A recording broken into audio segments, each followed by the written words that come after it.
అయితే చాలా బాగుంది కానీ ఆ ప్రతి ఒక్కరిని అడగండి ఇక్కడ చెప్పాడు 100 చెప్తాడు. అంటే త్రివిక్రమ్ గారి మదర్ సెంటిమెంట్ అన్న, mother sentiment main. Mahesh Babu looks, Mahesh Babu కానీ ఆడ బీడీ వెలిగిస్తాడన్న మహేష్ బాబు.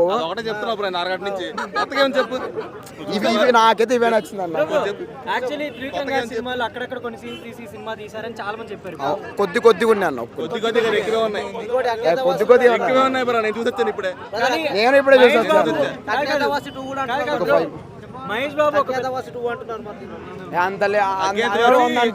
చాలా బాగుంది. మహేష్ బాబు ఒక పెద్ద స్టార్, ఆయన మహేష్ బాబు గారు ఒక పెద్ద స్టార్, ఆయన మంచి పర్ఫార్మర్, కానీ ఆయన సరిగా అంటే సరిగా చేయలేదు అని అతను సరిగ్గా చేశారు. స్టోరీ లెగ్ లో ఉంది సినిమా. నాకు నచ్చలేదు, నా పర్సనల్ ఒపీనియన్, నాకైతే నచ్చలేదు. మహేష్ అదే చెప్తున్నా కదా, మహేష్ బాబు గారు యాక్టింగ్ చాలా బాగుంది, నాకు చాలా నచ్చింది. ఎనర్జీగా ఉంది, మంచి డాన్స్ వేశారు. త్రివిక్రమ్ గారి సినిమాలు అక్కడక్కడ కొన్ని సీన్స్ తీసి సినిమా తీసినట్టుంది అని అట్లానే అనిపించింది నాకు కూడా. అందుకే నాకు కూడా అనిపించింది ఈ సంక్రాంతికి రాకుండా ఉంటే ఇంకా బాగుండేది అనిపించింది.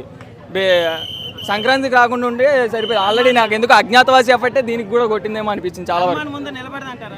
హనుమంతుల వారితో పోల్చుకోకూడదు మనం. ఆయన రూట్ వేరు, ఆయన దారి వేరు. ఎంత తొక్కేద్దామని చూసినా అలా వెళ్ళిపోతున్నారు అనమాట.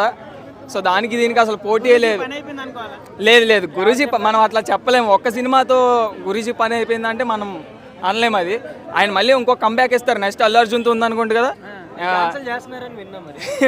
ఆల్రెడీ అల్లు అర్జున్ ఫోన్ చేసి ఉంటాడు టాక్ని బట్టి.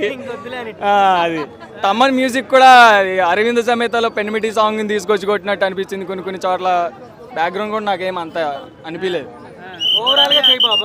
అదే గుంటూరు కారంలో టైటిల్లో ఉన్నంత ఘాటు సినిమాలో కూడా ఉండుంటే బాగుండి అనిపించింది. ఆ ఘాటు